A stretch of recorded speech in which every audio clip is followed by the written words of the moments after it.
Now at 11, debate drama. Ladies and gentlemen, we have an extremely peculiar situation right now. Only in Florida. Frank, have you ever seen anything like this? No, I haven't. The showdown between the Sunshine State's current and former leader makes national headlines over a fan. And Governor Scott, why the delay in coming out over a fan? Well, I waited until we figured out if he was going to show up. Campaign 2014 at its finest. Tonight, what must be one of the strangest starts to a gubernatorial debate in history. Good evening, I'm Rick Fulbaum. And I'm Erica Sargent. A disagreement about a fan led to about a 7-minute delay before both candidates took the podium. Tonight, CBS 4 News brings you team coverage of what could be called Fangate. We begin with CBS 4's Gary Nelson live from Broward College. Gary.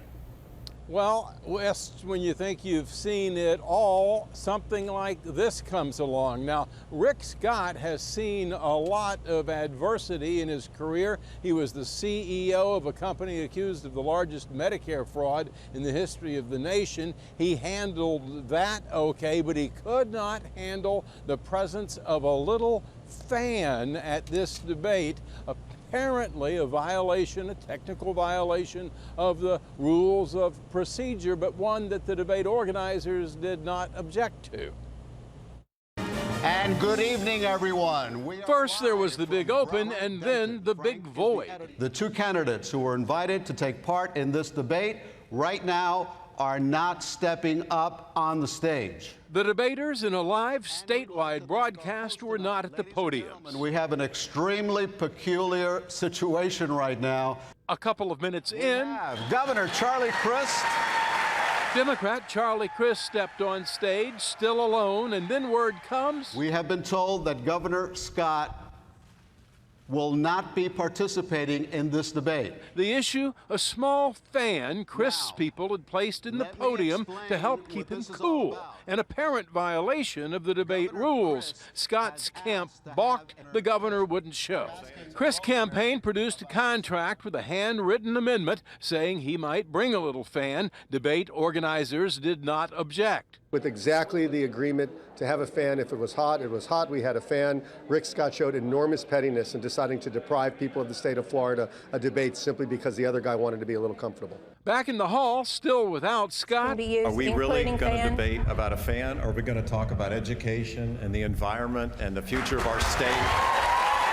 That may have been the line of the night. Frank, have you ever seen anything like this? No, I haven't. As the panelists had a panicky moment. I'm thinking, where do we go from here? Do we tap dance? But it was extremely uncomfortable, and I thought we lost 7 minutes that we could have used.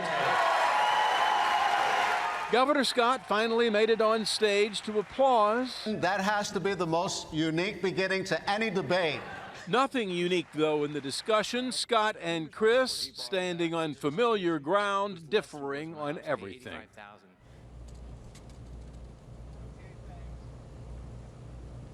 In the debate of the issues tonight, we heard nothing here that we haven't heard before from both of these candidates. Now, the Scott campaign issued a statement a short while ago talking about this fan business, saying Charlie Crist can bring his fan, microwave, and toaster to debates. None of that will cover up how sad his record as governor was compared to the success of Rick Scott. A snarky little comment coming out of the Scott campaign after the governor held up this statewide live broadcast for what seemed an eternity there if you're sitting at the moderation table. We're live at Broward College. Gary Nelson, CBS 4 News.